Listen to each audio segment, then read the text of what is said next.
Bienvenidos a nuestro podcast Las Chicas de la Terraza. Hoy les hablaremos con Josefina y Connie de un texto llamado Los cuerpos que importan, de la autora Judith Butler.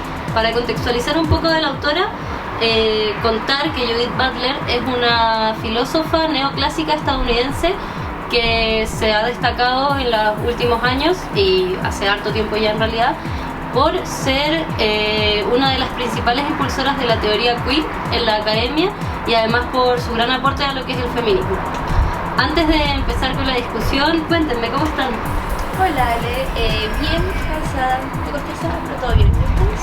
Hola, ¿todo bien? ¿Ustedes cómo están? Bien, qué bueno. Bueno, siendo de esa forma, vamos a lo que nos convoca el día de hoy. Como bien dijiste tú, mi querida Ale, y con tu contextualización de Judith Butler, de ese modo nos vamos a enfocar en conceptos claves como lo performativo, que menciona las normas, los cuerpos objetos, entre otros. Y de esa forma vamos a tratar estos temas de una forma bastante casual y fácil de entender. Claro, además daremos ejemplos actuales de cómo estas ideas siguen siendo relevantes. Ya, empecemos con lo performativo. Butler dice que el género no es algo que simplemente somos, sino que es algo que nosotros hacemos. Y dentro de esta teoría, ella muestra varios ejemplos de lo que implicaría en una forma performativa las normas sociales que se asignaron siempre a los sexos binarios. En el texto, la autora introduce una discusión respecto de lo material, una discusión que trata sobre el cuerpo y el alma, sobre la significación dada al cuerpo, sobre si ese cuerpo es en efecto una necesidad para lo femenino. Judith dice que nombrar al cuerpo como prioritario es productivo, constitutivo y hasta podríamos decir performativo, por cuanto este acto significante limita y circunscribe al cuerpo, del que luego afirma que es anterior a toda significación.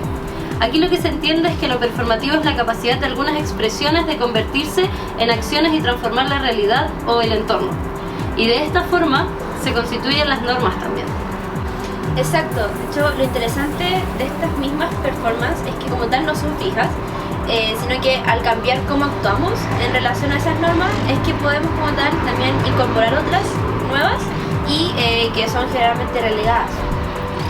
Sí, por ejemplo, hoy en día existen muchas formas de entender el género y intenta como performar lo que oprime la misma heteronorma. De hecho, un ejemplo es la gente no binaria, que es una diversidad que no tiene la misma compatibilidad, que no obedece a las normas y intenta abrir nuevos espacios. Sí, José, de hecho, ese es un muy buen ejemplo. También porque para entender lo que es lo masculino y lo femenino, de donde lo posiciona la autora. Es más, Butler explica que estas categorías no son naturales, sino que son construcciones que constantemente se van repitiendo para sostener el sistema binario. Un ejemplo de esto, de lo que menciono, es cómo hoy en día se asocia lo que es el liderazgo, el poder, o sea, se asocia con el mundo masculino y por otro lado la sensibilidad y lo más débil se asocia a lo femenino. Como tal, esto no es algo nuevo, sino que ha sido persistente en el tiempo, al día de hoy en el tiempo, en los medios de comunicación, en las publicidades, donde el rol más pasivo se le asocia a la mujer. Y a veces parece que como tal son esquemas que no van a poder ser cambiados. Si llevamos este ejemplo a lo que mencionó en cifras, la investigación llamada Global Finance Journal de julio del presente año, que lo llevó a cabo la Universidad de DePaul en Chicago, encontró que solamente el 5.5% de las CEO correspondían a mujeres. Y esto demuestra como tal una gran inequidad generada también por las concepciones que han sido establecidas de lo que cada género debiese ser. Claro, Connie. Si bien ahora vemos más diversidad, en verdad todavía existen barreras, sobre todo en el ámbito laboral, que las mujeres todavía tienen muchos prejuicios por parte de los hombres, o sea, que son como los roles de dominio, de poder. De hecho, Judith Butler lo habla en Los cuerpos que importan, compara una serie de teorías filosóficas y explica de que de qué manera se asoció a las mujeres con la materialidad, ya sea inerte, siempre ya muerta, o fecunda, siempre viva y procreativa, mientras se asocia a los hombres con el principio de dominio racional. Claro, resultaba conveniente para este modelo que las mujeres permanezcan en estos puntos de sensibilidad o receptividad, mientras los hombres permanecen en estas figuras de poder y de racionalidad. Y en otro tema, hablando de receptividad, hay algo que explica Judith Butler justamente sobre esto que resulta bastante interesante. Se refiere a las teorías anteriores, donde lo femenino, cito, siempre recibe todas las cosas, nunca se aparta de su propia naturaleza y nunca, de ningún modo y en ningún momento, asume una forma semejante a la de algunas de las cosas que entran en ella. Y aquí podemos encontrar justamente una norma que principalmente es una heteronorma. Para la autora, cito nuevamente, la propiedad de las formas se obtiene a través de la propiedad, las fronteras nacionales y raciales, el masculinismo y la heterosexualidad obligatoria. Y esa propiedad es la que finalmente genera tales normas en las que muchos cuerpos no encajan. Claro, y un ejemplo de esto es la discriminación que reciben, por ejemplo, en la tele o en el cine. Los cuerpos que son diferentes, estamos acostumbrados y acostumbradas a ver cuerpos que son estereotipados y que tienen una forma específica que atiende a estas normas heteronormadas. Pero los cuerpos que son diferentes no entran en esta... Se les asume una cierta incapacidad en la diferencia. O sea, ya por ser diferentes se asume que son incapaces o que son menos, por así decirlo. Si es que un cuerpo no entra en esa norma. Además de ser evidente la discriminación que reciben estos cuerpos, también hay una invisibilización constante desde los medios masivos por lo general y por el cine y la tele. Sí, es súper importante el tema de la invisibilización.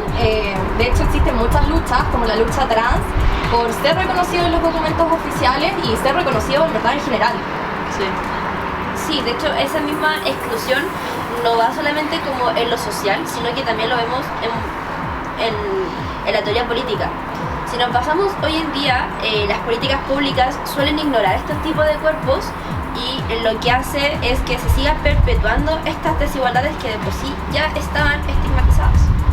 Claro, pero cuestionar estas normas es clave. Butler nos enseña que visibilizar los cuerpos marginados es desafiar a estas estructuras de poder. Claro, y llegando a este punto también podemos incorporar otro de los conceptos utilizados por la autora, que es el de los cuerpos abyectos o los cuerpos despreciados. Son estos mismos los que no encajan en las normas.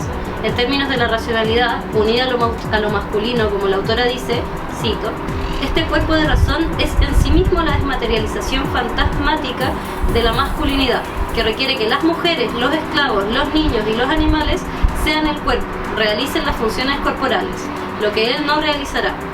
O sea, se le relega a tales cuerpos la invisibilización, la insignificancia, pero también la realización de esas funciones que lo masculino, por ser racional, no va a ser.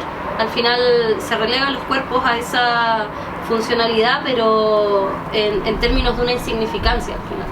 Claro, y aquí algo súper importante de Butler es que no solamente hay un cuerpo abyecto o sin importancia, como tú mencionas, sino que se le asocia al mismo cuerpo esa materialidad y su insignificancia. Claro, como dice la autora, cito, esta representación de la razón masculina como cuerpo descorporizado tiene una morfología imaginaria creada a través de la exclusión de otros cuerpos posibles. De hecho, un ejemplo actual, por ejemplo, la gente afrodescendiente o las mujeres plus size, su espacio público se reduce más que nada como a la comedia, a diferencia de una mujer delgada, una rubia, que tiene otros espacios abiertos. Claro. Y no solo eso, sino que hay un rol y un estereotipo que debe seguir lo masculino y que debe seguir lo femenino, por su parte, en las figuras filosóficas donde la mujer es casi no humana. Cito, él es el penetrador impenetrable y ella lo invariablemente penetrado. Eso de por sí es una invariable.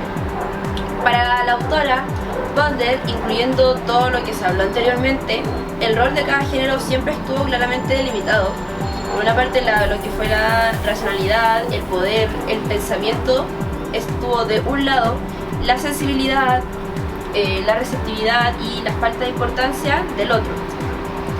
Para Judith Butler es la diferencia la que debe ser resignificada, fuera como el estereotipo que ha sido como heteronormativo masculino. No es solamente lo femenino lo relegado, sino que son los cuerpos que no entran en esa esfera. Claro, por eso esta autora es referente de la teoría queer. Esta teoría critica a lo masculino, lo femenino como única vía, siendo que existen muchas otras posibilidades de posicionamiento material e identitario. Claro, o sea, al final lo que dice la autora es que haciendo cuerpo de estas diferentes formas de materialidad o de identidad, se establece una lucha constante por dar lugar a eso diferente. De hecho, un ejemplo son las publicidades de productos de limpieza o electrodomésticos que adopta a minorías o a mayorías marginadas, como el ser adulto mayor o niño o homosexual. Finalmente, a eso viene el feminismo, a abrazar las comunidades que no pertenecen a la norma, para poder abrazar otras cosas que no abraza la transmodernidad. El punto acá es que esa inclusión acoja ese tipo de realidades, ese tipo de cuerpos que no entran dentro de lo que siempre ha sido el lugar que están en poder.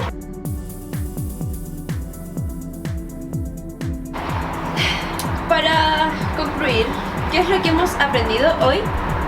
Butler nos muestra que por sí el género, el cuerpo, son construcciones sociales las cuales podemos desafiar y a su vez transformar. Es un llamado a reconocer las normas que nos limitan y a crear espacios más inclusivos para todos los cuerpos. Exacto. Bueno, esperamos que les haya servido este capítulo para que se queden con ideas para reflexionar, y gracias por acompañarnos y hasta la próxima. ¡Chao! Nos crecieron alas.